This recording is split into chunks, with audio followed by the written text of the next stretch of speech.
Hello बच्चों, आज हम शुरू करने जा रहे हैं व्यावसायिक वातावरण का चौथा भाग। आइए हम देखते हैं भारत में आर्थिक वातावरण। आर्थिक वातावरण की प्रकृति गत्यात्मक होती है, अर्थात लगातार परिवर्तन होते रहता है उसमें। भारत में भी व्यावसायिक वातावरण में निरंतर परिवर्तन होते रहे हैं और उसका दौर आज भी चालू है। आज भी नित नए परिवर्तन होते आ रहे हैं आर्थिक वातावरण में। किसी व्यवसाय की सफलता इस बात पर निर्भर करती है कि वह बदलते हुए परिवेश, व्यावसायिक वातावरण का पूर्वानुमान एवं उसका सही पहचान करके उसके अनुरूप अपने को समायोजित करने में कहाँ तक सफल रहा है। मतलब एक सही व्यावसायिक वातावरण जिसका रहता है वो पहले से ही इस बात का पूर्वानुमान लगा लेता है आर्थिक वातावरण का, और उसके हिसाब से वो क्या करता है, अपनी योजनाओं को समायोजित करता है। भारत में बदलते हुए आर्थिक वातावरण का अध्ययन हम 3 शीर्षक में करने जा रहे हैं। पहला है स्वतंत्रता प्राप्ति के समय, दूसरा सन 1951 से 1990 तक का आर्थिक वातावरण, और तीसरा हम देखेंगे सन 1991 की नवीन आर्थिक नीति और उदारीकरण। सबसे पहले हम देखते हैं स्वतंत्रता प्राप्ति के समय भारतीय आर्थिक वातावरण की विशेषता।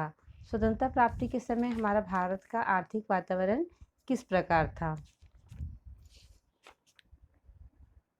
आप जानते हैं कि हमारे देश में ब्रिटिश शासक ने 200 वर्षों तक शासन किया, जिसके कारण हमारे देश में गरीबी, भूखमरी, बेरोजगारी, कम उत्पादकता जैसे विभिन्न समस्याएं उठ खड़ी हुई। स्वतंत्रता से भारतीय वातावरण की मुख्य विशेषता कुछ इस प्रकार थी। कृषि क्षेत्र की प्रधानता थी। कुल जनसंख्या का लगभग 3/4 हिस्सा कृषि क्षेत्र में लगा हुआ था। कुल जनसंख्या का 85% भाग गांवों में निवासरत था। उत्पादन में पुरानी और अप्रचलित तकनीक का प्रयोग हो रहा था। अच्छी सार्वजनिक स्वास्थ्य प्रणाली का पूर्णतः अभाव था, और साथ ही महामारी और छूत की बीमारियों का बहुत ज़्यादा फैलाव था। अर्थात हम स्वतंत्रता प्राप्ति के समय भारतीय आर्थिक वातावरण की दशा कैसी थी, बहुत ज़्यादा अच्छी नहीं थी। उसके बाद हम देखते हैं सन 1951 से 1990 तक का आर्थिक वातावरण किस प्रकार का था। 1951 से 1990 तक का। 1951 में प्रथम पंचवर्षीय योजना लागू हुई। स्वतंत्रता के समय हमारे देश में, स्वतंत्रता के पश्चात हमारे देश में गरीबी, भूखमरी, कम उत्पादकता ऐसी बहुत सारी मूलभूत समस्याओं पहले से विद्यमान थी। इनके निवारण के लिए व्यापक पैमाने पर राष्ट्रीय और सामाजिक प्रयत्नों की आवश्यकता अनुभव की गई। ये मतलब हमारे देश में बहुत सारी समस्याएं विद्यमान हैं, तो उन समस्याओं को दूर करने के लिए व्यापक रूप से सामाजिक प्रयत्नों की आवश्यकता अनुभव की गई। इन्हीं प्रयत्नों से देश के आर्थिक नियोजन को जन्म दिया और सन 1951 में प्रथम पंचवर्षीय योजना का प्रारंभ हुआ। वर्तमान में हमारे पास 2017 के बाद 13वां पंचवर्षीय योजना चल रहा है। अभी देश में आर्थिक नीतियों में महत्वपूर्ण परिवर्तन को देखने को मिले हैं। इन नीतियों में क्या क्या देखने को मिला हमें पंचवर्षीय योजना के बाद से। देश की अर्थव्यवस्था को संरक्षण प्राप्त किया गया। सार्वजनिक क्षेत्र को अहम भूमिका प्रदान की गई। देश की अर्थव्यवस्था में विभिन्न प्रकार के नियंत्रण लगाए गए। सन 1951 से 1990 तक की नई विकास योजनाओं के उद्देश्य क्या थे। उनका पहला उद्देश्य था शीघ्र आर्थिक विकास करना। हमारे देश की आर्थिक स्थिति काफ़ी अच्छी नहीं थी, तो उनका उद्देश्य था शीघ्र आर्थिक विकास करना, जीवन स्तर में वृद्धि, बेरोजगारी और निर्धनता में कमी करना, सिंचाई सुविधाओं व कृषि का विकास। हमारा देश कृषि प्रधान देश है, तो यहाँ पे सिंचाई सुविधाओं व कृषि का विकास करना आवश्यक हुआ। आत्मविश्वास प्राप्त करना, क्षेत्रीय असंतुलन को कम करना, साथ ही आय और संपदा की असमानताओं को कम करना। यह सन 1951 से 1990 तक की जो विकास योजनाएं लागू की गई थी उसके मुख्य उद्देश्य थे। सार्वजनिक क्षेत्र को अधिक महत्व और निजी क्षेत्र पर प्रतिबंध की उक्त नीति के परिणाम स्वरूप शुरू में तो आर्थिक विकास तथा औद्योगिकरण के क्षेत्र में महत्वपूर्ण प्रगति देखने को मिली, किंतु धीरे धीरे यह बात स्पष्ट होने लगा कि अत्यधिक नियंत्रण तथा संरक्षित वातावरण देश के भावी विकास के लिए क्या हो रहा है, बाधक बन जा रहा है। बहुत ज़्यादा नियंत्रण करके अगर चला जा रहा था तो उससे क्या हो रहा था, हमारी जो आर्थिक वातावरण है वो उसके विकास के लिए बाधक हो रही थी। औद्योगिक पहले उस समय क्या था, औद्योगिक लाइसेंस प्रणाली था। ये सब आगे जो कंपटीशन होता है, आगे जो मतलब व्यावसायिक प्रतियोगिता होता है, ये सबको निरुत्साहित कर रही थी, मतलब आगे बढ़ने से रोक रही थी। तो और इस समय के जो 1991 के जो मुख्य संकट थे उस पर भी हम एक नज़र डालते हैं। राजकोषीय घाटा अत्यधिक हो गया। राजकोषीय घाटा सकल घरेलू उत्पाद के 7% लगभग तक पहुंच गया। जो राजकोषीय घाटा था, क्योंकि हमारी आर्थिक व्यवस्था कैसे चल रही थी, डाउन चल रही थी, धीमी गति से चल रही थी। इससे राजकोषीय घाटा घटकर उसका सकल घरेलू उत्पाद 7% के लगभग पहुंच गया। साथ ही मुद्रास्फीति की दर 13 से 14% तक बढ़ गई। विदेशी मुद्रा भंडार तले पर पहुंच गया, मतलब बहुत स्थिति उसकी क्या हो गई, डाउन हो गई, नीचे स्तर तक पहुंच गया, तले तक पहुंच गया, नीचे स्तर पर पहुंच गए। रुपए के मूल्य में कमी, रुपए का जो मूल्य था वो उसमें कमी आ गई। कच्चे तेल की कीमतों में खाड़ी युद्ध के कारण भारी वृद्धि हुई, जिसके कारण आयातित तेल की लागत बहुत बढ़ गई। कच्चा तेल हमारे पास कहाँ से आता था, इराक कुवैत से आता था ना। तो इराक कुवैत के जो खाड़ी युद्ध हुए, इसके कारण तेल की लागत बढ़ गई, ना तेल की कीमत बढ़ गई। राजनीतिक अस्थिरता के कारण विदेशी ऋणदाताओं का हम पर से विश्वास उठ गया। इसके परिणाम स्वरूप विदेशों से ऋण मिलना कठिन हो गया। हमारे देश में राजनीतिक अस्थिरता थी, इस कारण से विदेशी लोग जो थे, विदेशी कंपनियां थी, वे हमारे देश में ऋण देने को तैयार नहीं हुए। इससे क्या हुआ, हमारे देश में उनका विश्वास उठ गया राजनीतिक अस्थिरता होने के कारण, और इसकी वजह से हमें विदेशी ऋण मिलना कठिन हो गया। फिर आगे देखते हैं हम, सन 1991 की नवीन आर्थिक नीति एवं उसका क्या प्रभाव पड़ा। सन 1991 में हमारे देश के प्रधानमंत्री थे PV नरसिंह राव, और हमारे उस समय के वित्त मंत्री थे मनमोहन सिंह। तो उस जब उनका समय था, वो सब उनका शासन व्यवस्था था, उस समय आर्थिक नीति लागू हुई, उसका क्या प्रभाव हम पर पड़ा देखते हैं। सन 1991 से आर्थिक भारत में व्यापक रूप से सुधारों के युग का उदय हुआ। हमारा जो देश बहुत सारे व्यापार में नियंत्रण लगाया हुआ था, उसमें कई तरह के सुधारों का युग कब शुरू हुआ, 1991 में नवीन आर्थिक नीति के साथ। उसका मूलभूत उद्देश्य भारत को आर्थिक संकटों से निकालना तथा विकास की गति को तीव्रता लाना था। विकास की गति में तीव्रता लाना इस सुधारों का मुख्य उद्देश्य था। आर्थिक सुधारों की दिशा में सबसे महत्वपूर्ण घटना कब घटी, जुलाई सन 1991 में। जुलाई सन 1991 में नवीन आर्थिक नीति की घोषणा के साथ हमारे देश में सुधारों का युग का प्रवेश हुआ, सुधार का युग का उदय हुआ। इसमें जो नवीन आर्थिक नीति की जो घोषणाएं थी, जो योजनाएं थी, इनकी मुख्य विशेषता क्या है, हम देखते हैं। पहला, लाइसेंस से मुक्ति। नवीन आर्थिक नीति की विशेषता में हम पहला देखते हैं, लाइसेंस से मुक्ति। सरकार ने लाइसेंस योजना के अंतर्गत उद्योगों की संख्या घटाकर 6 कर दी। कितनी कर दी, उद्योगों की संख्या घटाकर 6 कर दी। और फिर दूसरा पॉइंट, हम लाइसेंस कौन कौन से उद्योग को लाइसेंस से मुक्त किया गया, इसे हम अगले स्लाइड में देखेंगे।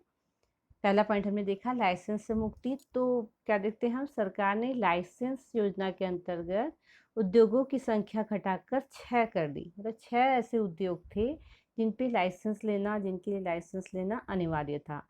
इसके अतिरिक्त जो अन्य उद्योग थे वे बिना लाइसेंस के भी व्यापार कर सकते थे, व्यापार करना आसानी से वो कर सकते थे, संभव था उनका व्यापार करना। दूसरा पॉइंट देखते हैं, सार्वजनिक क्षेत्र की भूमिका में कमी।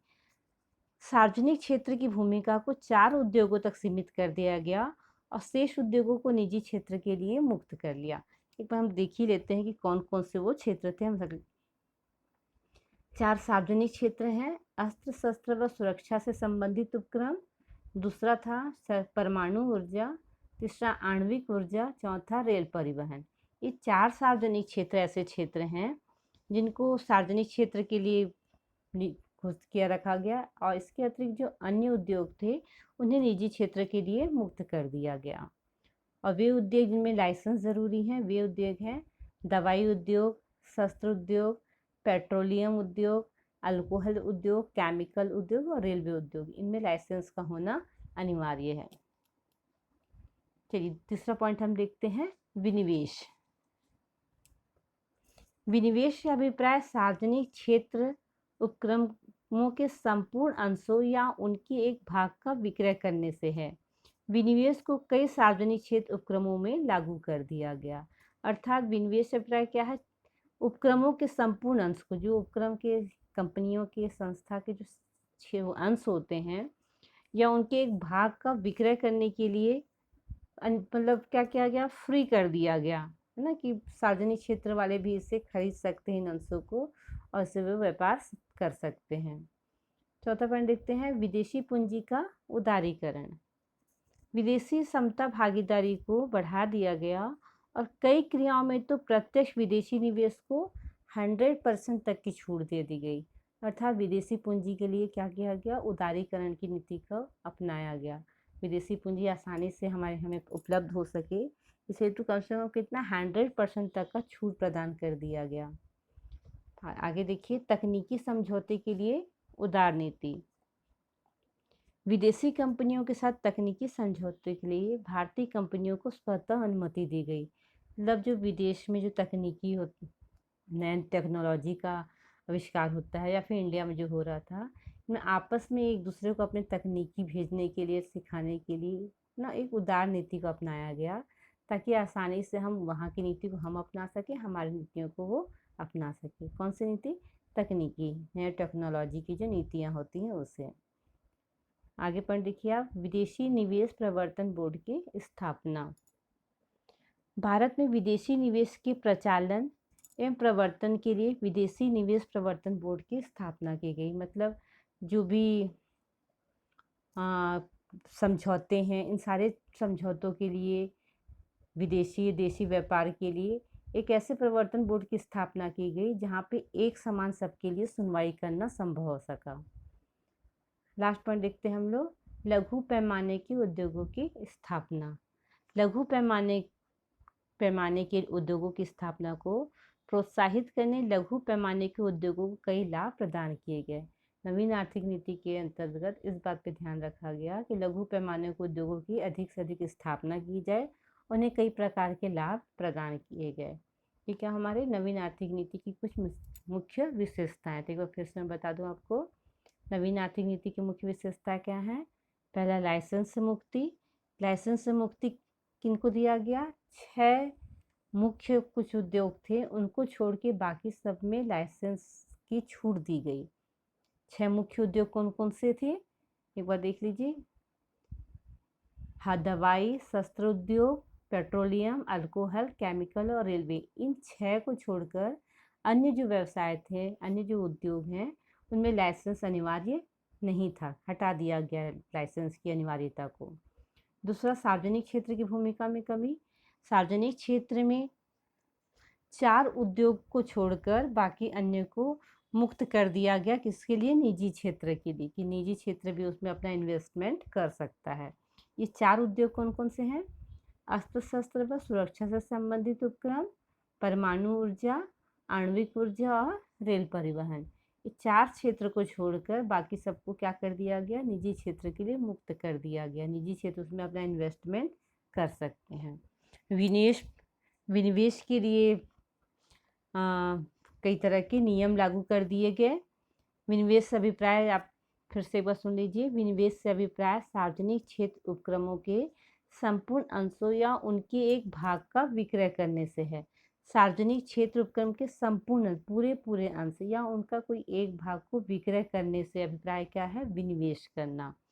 विनिवेश को कई सार्वजनिक क्षेत्र उपक्रमों में लागू कर दिया। कई सार्वजनिक क्षेत्र में कंपनियां, उद्योग जो हैं वो अपने पूंजी का विनिवेश करने को तैयार हो गए, कर सकते थे, उन्हें परमिशन दे दिया गया।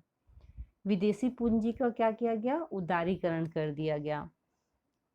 विदेशी पूंजी का उदारीकरण के लिए विदेशी समता भागीदारी की भागीदारी को बढ़ा दिया गया और कई क्रियाओं में तो प्रत्यक्ष विदेशी निवेश को कितना प्रतिशत कर दिया गया, 100% तक का छूट दे दिया गया।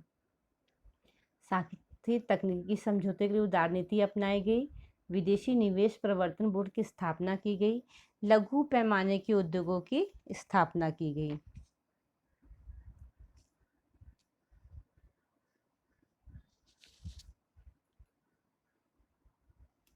ये 4 सार्वजनिक क्षेत्र और ये 6 जो ऐसे उद्योग हैं जिन पे लाइसेंस का होना ज़रूरी है। आगे हम देखते हैं लाइसेंस व्यवस्था से मुक्त उद्योग कौन कौन से, इसमें लाइसेंस की आवश्यकता नहीं थी। इसमें कई नाम दिए हुए हैं, मतलब इसके अलावा और भी बहुत सारे थे, लेकिन कुछ पॉइंट्स को मैंने लिया है। अल्कोहल पेय पदार्थों से शराब बनाने से संबंधित उद्योग, सिगार व तंबाकू से सिगरेट बनाने से संबंधित उद्योग, इलेक्ट्रॉनिक एरोस्पेस सुरक्षा से संबंधित उद्योग, विस्फोटक पदार्थ से संबंधित उद्योग, जोखिम युक्त रसायन के निर्माण से संबंधित प्रक्रिया, फिर अनिवासी भारतीयों को अस्पताल, होटल व निर्यात गृहों में 100% विनिवेश की अनुमति दी गई। ये ऐसी जगह थी जहाँ पे लाइसेंस का होना अनिवार्य था, मतलब इसके लिए लाइसेंस अनिवार्य था। और इसके अलावा हम देखते हैं आगे उदारीकरण क्या है।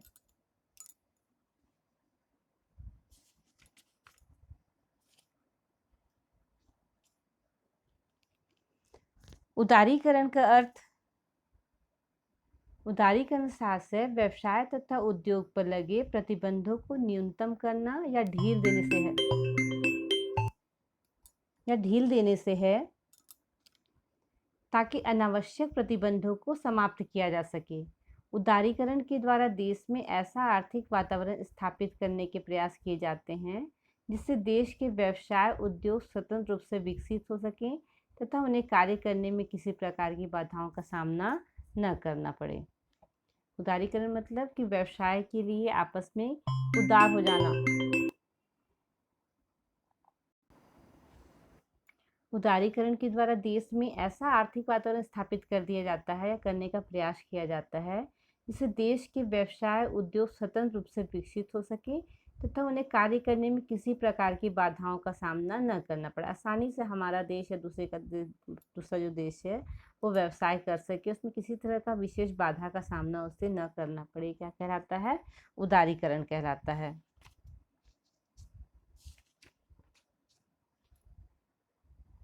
उदारीकरण की विशेषताएं देखते हैं हम।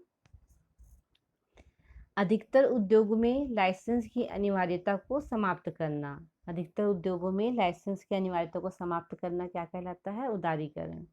साथ ही वस्तुओं और सेवाओं के एक स्थान से दूसरे स्थान लाने ले जाने पर लगे प्रतिबंधों को हटाना।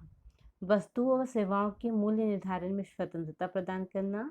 व्यावसायिक क्रियाओं के पैमाने का स्वतंत्र निर्धारण करना।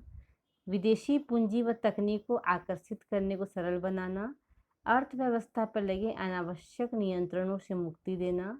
आयात निर्यात प्रक्रिया को सरल बनाना और साथ ही कर दरों में कमी करना, यह सब उदारीकरण की विशेषताएं थी।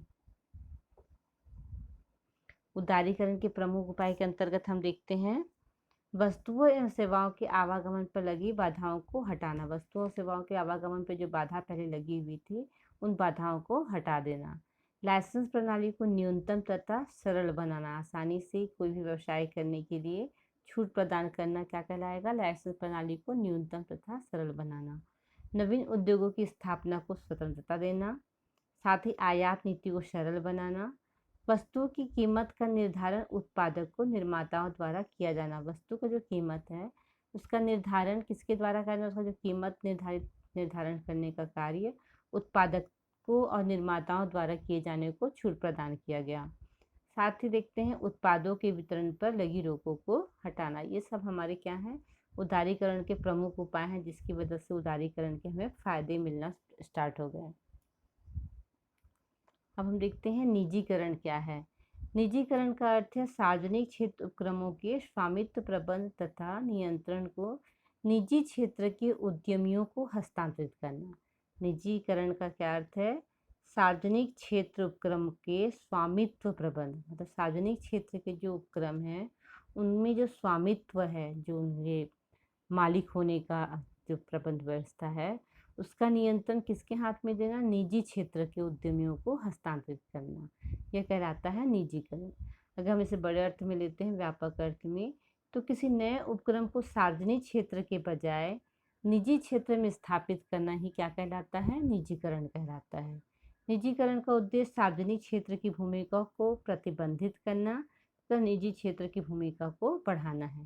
सार्वजनिक क्षेत्र की भूमिका को प्रतिबंधित करना था, उसे कम करना, और उसकी जगह पे निजी क्षेत्र की भूमिका को बढ़ाना क्या कहलाता है? निजीकरण कहलाता है। निजीकरण की विशेषताएं हैं: सार्वजनिक क्षेत्र की भूमिका को कमी तथा निजी क्षेत्र की भूमिका में वृद्धि करना, सरकार का राजकोषीय बोझ कम करना, सरकारी तंत्र के आकार को कम करना, आर्थिक विकास की गति को तेज करना, उपक्रमों के प्रबंध को बेहतर करना, सरकारी कोषों में वृद्धि करना, साथ ही सार्वजनिक क्षेत्र के लिए सुरक्षित उद्योगों को निजी क्षेत्र के लिए भी खोलकर प्रतियोगिता में वृद्धि करना। तो सार्वजनिक क्षेत्र के जो सुरक्षित उद्योग थे, उन्हें भी निजी क्षेत्र के लिए प्रतियोगिता द्वारा आगे बढ़ने को प्रोत्साहित करना। ये क्या हमारे निजीकरण की विशेषताएं हैं।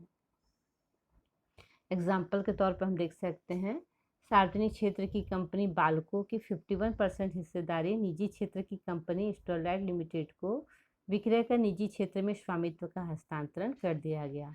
अभी आप बहुत सारा चीज़ कभी न्यूज़ वगैरह में भी देखते होंगे कि रेलवे को भी इस निजी क्षेत्र को दिए जाने की तैयारी चल रही है। साथ ही एयरलाइंस के बहुत सारे कुछ हैं, वो भी निजी क्षेत्र को दिए गए हैं और देने की और तैयारी हो रही है। तो ये सब क्या है, मतलब आपके लिए सर्च करने का चीज़ है। आप गूगल में जाके इस बारे में सर्च करिए और ज़्यादा से ज़्यादा नॉलेज इकट्ठा करिए। अब हम देखते हैं वैश्वीकरण या भूमंडलीकरण क्या है। बहुत ज़्यादा आपके कोर्स में नहीं है, इसलिए मैं ज़्यादा डीपली में नहीं जा रही हूँ, मैं इसे थोड़ा शॉर्टकट में सब बता रही हूँ आपको।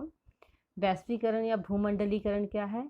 वैश्वीकरण का अर्थ अंतर्राष्ट्रीय व्यापार तथा पूंजी के आवागमन पर अवरोधों को समाप्त कर अर्थव्यवस्था का विश्व की अर्थव्यवस्था के साथ एकीकरण से है। वैश्वीकरण का अर्थ अंतर्राष्ट्रीय व्यापार, अंतर्राष्ट्रीय व्यापार अर्थात हमारे देश में अन्य देशों में जो व्यापार होता है वो, तथा पूंजी के आवागमन पर अवरोधों को समाप्त कर, अवरोधों मतलब जो बीच में बाधा आती है इंटरनेशनल बिजनेस में, व्यापार में, उन बाधाओं को दूर कर, समाप्त कर अर्थव्यवस्था का विश्व की अर्थव्यवस्था के साथ एकीकरण करना है। ये क्या कहलाता है? वैश्वीकरण, जिसे हम क्या बोलते हैं? ग्लोबलाइजेशन बोलते हैं। वैश्वीकरण के द्वारा ऐसे प्रयास किए जाते हैं विश्व के सभी देश व्यवसाय उद्योग के क्षेत्र में एक दूसरे के साथ सहयोग एवं समन्वय स्थापित हो सके। इस तरह का वैश्वीकरण में प्रयास किया जाता है कि विश्व के सभी देश व्यवसाय या उद्योग के क्षेत्र में एक दूसरे के साथ सहयोग कर और समन्वय करके अपने व्यवसाय को आगे बढ़ा सकें। वैश्वीकरण की मुख्य विशेषताएं हैं: सभी देशों में वस्तुओं व सेवाओं का स्वतंत्र प्रवाह, मतलब सभी देशों में अपनी वस्तुओं और सेवाओं को आसानी से हम भेज सकें या मंगा सकें। सभी देशों में पूंजी का स्वतंत्र प्रभाव, मतलब जो पूंजी होता है उसका भी आसानी से लेन देन हो सके। सभी देशों में सूचना एवं तकनीकी का स्वतंत्र प्रवाह, सभी देशों में लोगों का स्वतंत्र आना जाना, सभी देशों में समान झगड़े निवारण विधि, मतलब जो भी व्यवसायिक झगड़े होते हैं इनका एक समान झगड़ा निवारण विधि होना चाहिए। इससे बहुराष्ट्रीय कंपनियों का विस्तार होता है। आप पहले ही आप एक बार सुन चुके होंगे, मैंने बताया था कि शुरू में बहुराष्ट्रीय कंपनियों को हटा दिया गया था, तो उसका फिर से बाद में 1951 के बाद में वो फिर से बहुराष्ट्रीय कंपनियों को हमारे देश में बुलाया गया था। शायद वो टॉपिक मैं बताना भूल गई थी, मैं हल्का सा आपको बता देना चाहूँगी कि हुआ क्या था उस समय।